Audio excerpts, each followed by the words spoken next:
27. dersi Sahih Tirmizi'den Elhamdülillahi Rabbil Alemin ve salatu ve selamu ala seyyidina seyyidil enbiyai vel mursalin ve ala alihi ve sahbihi ecma'in. Dersimiz yetti babı kıraatil medh, övmeklik ve övyelin söygül zatlarını. Biri var seni övye, bir var sen övleyen adam oluyorsan. Adam Peygamber Huda Aleyhisselam şunu söymeptir. O neme sebep oluyor? Tekabbüre sebep oluyor. Bir cemde birini övsele boluptur ki Peygamber Huda Aleyhisselam aytsın bilini üzdün diyermiş diye. Bir cemde doğun birini övleye. Peygamber sen boluptur şol adamlara yüzlerim aytsın bilini üzdün.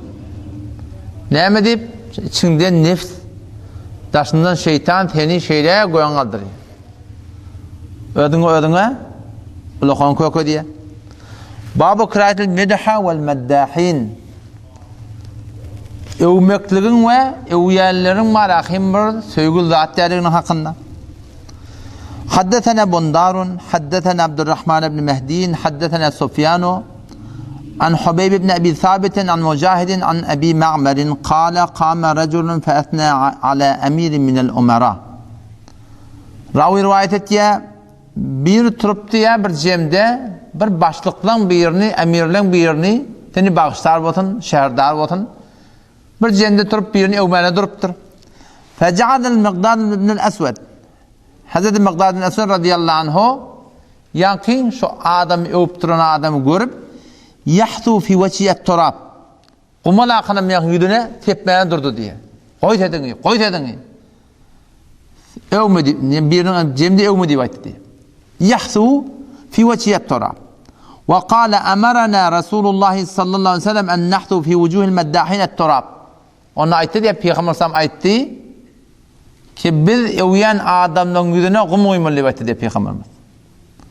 Sonra övyenler övmekten maksadı ne mi? Şu taraftan hulata bir pulcağı alacak, şu da mani ediliyeni istemiştik. Övüp, şunu ullayıp, şunun pula diyerlemiştik. Ya hulata ödünü, şunun yanına bir hulata bir caygah yaşayacak. Şunu Peygamber Huda Aleyhisselam söymeptir. Övyenleri ve övliyenlerin de hatara şeylerine ediptir. Oğlum şu taydan adam kendine bir vaktler evaya Allah sonra vücuduna gurur tekabbür gelmer yalak yadına tarmalı ki menne neyme olsa Allah'ın fadlı Allah'ın lütfu rahmeti deyip şunu şoparım yadına tarmalı tabi bizim vücudumuzda neyme gurur tekabbür gelmesin.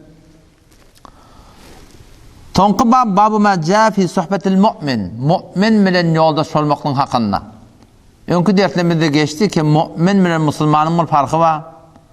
Musulman diyen adam dili bilen iqrar ediptir, yürekten de ananıptır yöne. Dili bilen aydıp yürekten anandığına orada yaşayışı. Adli suratında günah bilen yaşayan adamın musulman diye tadamani ki inkar ettiyense. Ama yok, ba tamamı vücut şeriatı orada yaşap. Bazen neger günah etti iyi diyanın tövban tuğulen şun yup istiğfar edip yerin adama ona mu'min diye.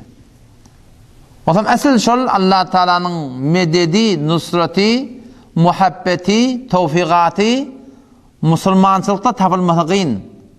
Belki müminlikte tapılıyor. Allah Teala şun Kur'an'da vaade verdi ve kana hakkan aleyna nasrul mu'minin. Tadı tercüme etsek ben boynuma deyiptir Huda Teala. Bizim boynumuza ki biz müminleri nusret edecek deyiptir.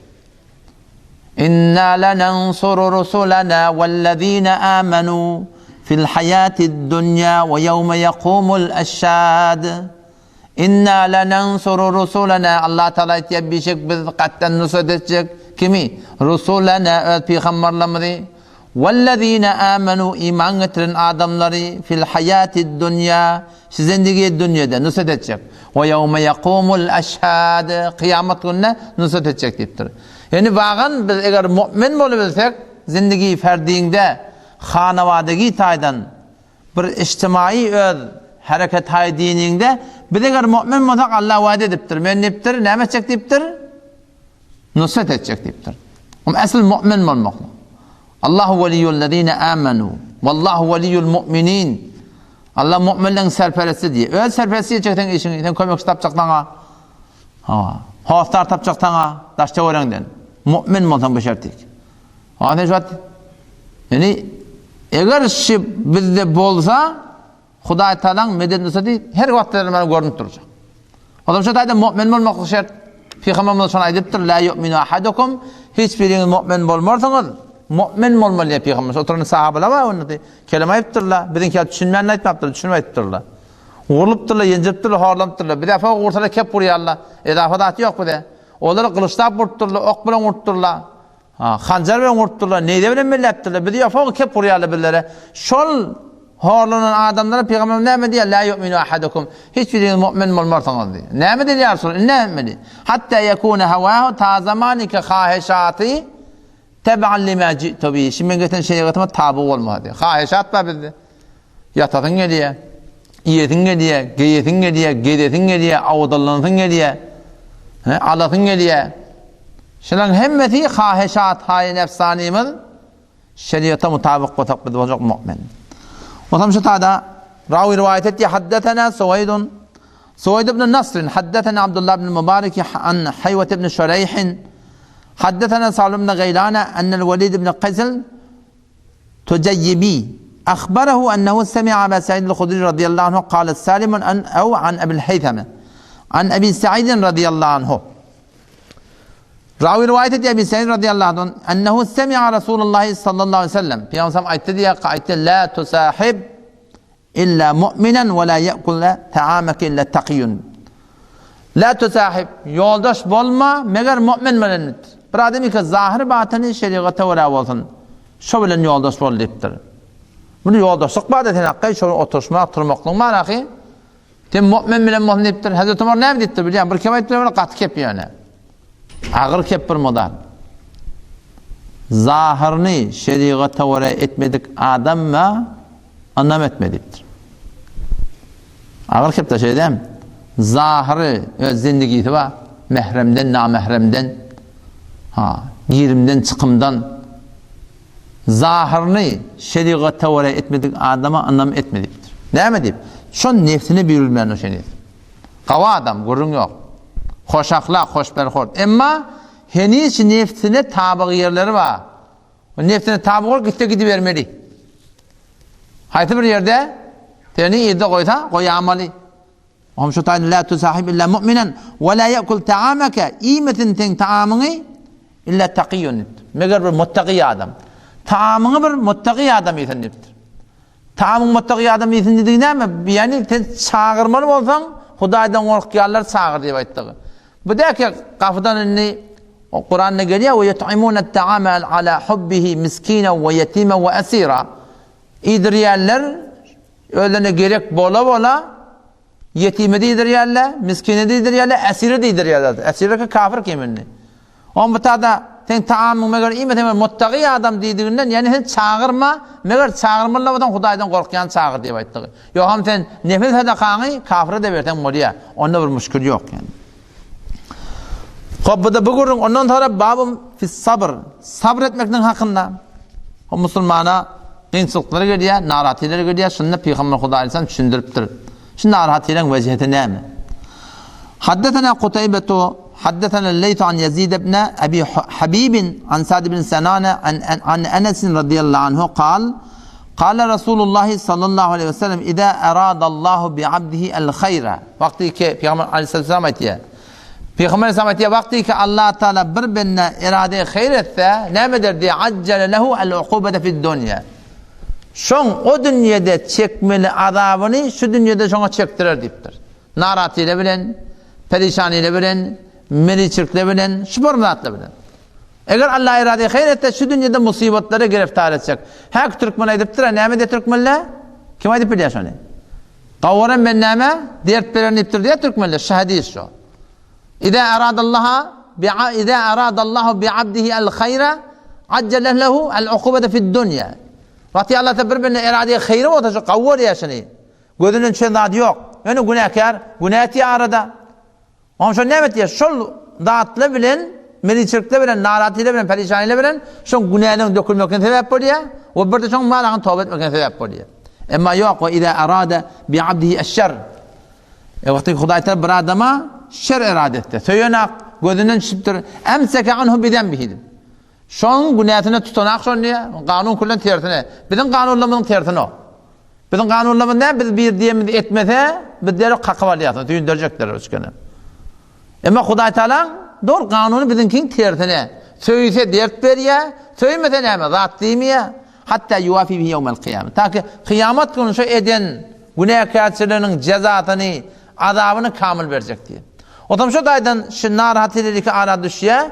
Eslişin menşe esliyeti ya bela ya imtihan. Şu omşu belalığı bizim bolup verişimizden omşu da atla ne mi? Şu günahlarımızın dökülmekliğine, günahlarımızın kefaratı oluyor. Şu daydan Peygamber Aleyhisselam ayetimiz inne uzmel cezai ma uzmel bela deyiptir. Padaşın ulluğu musibetin ulluğu olanıdır. Ne kadar musibetin ulluğu olsa şu kadar padaşın ulluğu. Ulluğu padaş gerek mi? Ulluğu musibete duçar bulma olayan deyiptir. Ve innallaha izâ ahabbe kavmen ibtelâhum. Vakti ki Allah bir kavmi kavvarsa şuna muşkilat okluyor diye. Narahatçıları okluyor. Femen radiye felehur rıza. Her kim radi olsa radi. Yok hem de neymiş şuna şu narahatçılığı. Neymiş ondan Allah Teala narda oluyor. O da şu taydan narahatçılığı ki aratışıya şunu şüphenin düşmeli. Hazreti Ayşe radıyallahu anh'a rivayet et ya. Ma ra'aytul vece ala ahadin eşeddu minhu ala Resulillahi sallallahu aleyhi ve sellem. Bir adamın derdi, dümevleme olsun, tavuklama olsun, bir yer ağırma olsun, yarası yara olup kavrulma olsun. Bir adamın derdi, dert güçlürek olsun, ben Peygamberin derdinden güçlürek dert görmedim diyedi. Yani Peygamber sana burada attan yıkılan vakti oluptur. Oturup da bana ayak kola gidilmeyen yere vakti oluptur. Boluptur sizatlar. Narahatçıları oluptur. Ahir ölecek vaktinde neçe uylep meylep yatmatı oluptur. Şonda diye Peygamber Aleyhisselam hemmek istemeter ma ra'aytul vece ala ahadin eşreddi minhu. Bir adamın derdi katı olsa Peygamber'in kızın katı olarak ben adam görmedim deyiptir. Şu kadar yani Peygamber Aleyhisselam'a şüpherim kıyınçılıklar yetiptir ta ki ne mi? Onun dereceti kalsın Peygamber'deki günah yok. O zaman sırada ravi rivayet etti ya. Kultu ya Resulallah eyyün nasi eşeddu belaan. Ya Resulallah adamlardan hemmek beter kim musibete uçar var ya dedim diye. Ayttık ki ya bela ya imtihan. Başa geliyen de hatta. Hobine şey belalar, imtihanlar hem adamlardan beter kime geliyor? Peygamber sallallahu aleyhi ve sellem el enbiya deyildi. Musibete ve dakikata, narate ve dakikata. Yani imtihane ve dakikata. Avval Peygamber thummel emtel fel emtel. Ondan sonra her kim şoları yakirrak bahsedildi. Ne kadar yani alparyan yolun Huda bilen Peygamber'e ola olsa şol miqdar sen başına naratiler, perişaniler gelip duracak bu bir atti da zindegidir. O defağın dağı yıklam kayıp durma sen dini ola olacak. O burada attiye, bu burada attiye. Bu da atti da. Peygamber diyor yubtala ar-raculu ala hasabi dinihi. Her adamı onun dinine ola, dindariyetine ola şuna mubtaladır diye. Naratidir yoklanıyor, perişanidir yoklanıyor. Fe in kana fi dinihi solben istedde belahu. Eğer şu dinine katı olsa, kaim olsa şu müşkilatlar dağıtır, güçleniyor. Ve in kana fi dini riqqatun. Yok eğer var akım şu dinine zayıfçılık olsa obtali ala kadr dinihi deyip. Şu dindariyetine ola şu miqdar musibet şu adamı gelip durur. فما يبرح البلاء بالعبد حتى يتركه يمشي على الارض وما عليه خطيئة. Şüpherim bir Müslüman benimle bilen dol naratiler gelip duracak, perişanlar gelip duracak. Ta ki ne edecek diye şol musibetler bilen şon günahlarının hem dökülüp yerin yüzünde bir günah adam yalak şol ne diye yürüyüp gidecek diye de. Ahirde şu dünyadan kayıtmalı olsa bir günah halatında dünyadan gidecek diye. Şu naratiler dağıtlar bu vakte geliyor şu dağıtlara muteveccih olmalı. Kemmene ola ne mi günah ettim? İkinizden ne? Şimenin günahlarımın kefareti deyip düşünmeli. An Ebi Hureyre radıyallahu anhu قال Resulullah sallallahu aleyhi ve sellem ma yezalul bela bil mu'min vel mu'mine. Madam imanlı erkadem bilen, imanlı dinana bilen hemişeki müşkilatlar bolor durur deyiptir. Fi nefsihi öz zanına merilecek, tavuk olacak, ota tağıracak, bıta tağıracak. Ve veledihi oğlun uşağından narati yetecek. Oğlun uşak motordan yıkılacak, o böyle olacak, narati olacak, perişanlı olacak. Ve malihi malının hakkında. Koyun ölecek, sığır ölecek, o merilecek.